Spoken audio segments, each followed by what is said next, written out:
একদিন হঠাৎ তোমার ঘরে একটা মেশিন চলে এলো যেটা টাকা ছাপায়। হ্যাঁ, সত্যিকারের টাকা। কি করবে তুমি? রাজা হয়ে যাবে নাকি ধরা খাবে পুলিশের হাতে? চলো আজ কল্পনায় ঘুরে আসি এমন এক জগতে। আমি ঘুম থেকে উঠে দেখি আমার ঘরের কোণে একটা চকচকে মেশিন দাঁড়িয়ে। বোতামে চাপ দিলাম আর সেকেন্ডের মধ্যে বেরিয়ে এলো 1,000 টাকার একটা নোট। চোখ কপালে, ভাবলাম বেশ, চাকরি কষ্ট দেনা পাওনা সব শেষ। প্রথম দিনই বের করলাম 1,00,000 টাকা। আর এইভাবে অনেক টাকা ছাপিয়ে সবাইকে দান করলাম, এমনকি দুনিয়ার বিভিন্ন কোণে সবাইকে দান করলাম টাকা। মানে গোটা বিশ্বে টাকার কমি নাই। এর ফলে কী হবে? কারো টাকার কমি থাকবে না, সবাই দিনদার মানে আনন্দে থাকতে পারবে।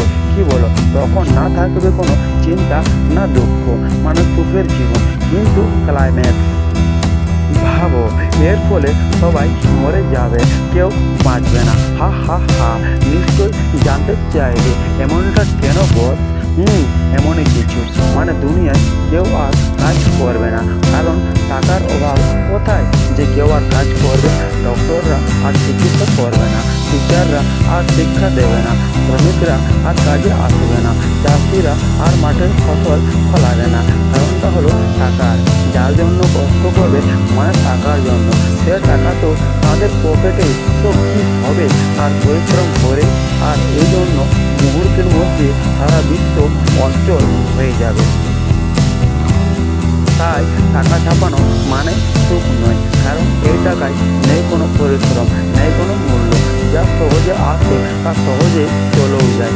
আমার টাকার মেশিন তো এখন জব্দ, আর আমি শিখেছি শর্টকাট কখনো লং টার্ম সলিউশন হতে পারে না। বন্ধুরা, যদি তোমার সামনে এমন এক সুযোগও আসে, ভাবো, দেখো, তারপর সিদ্ধান্ত নাও।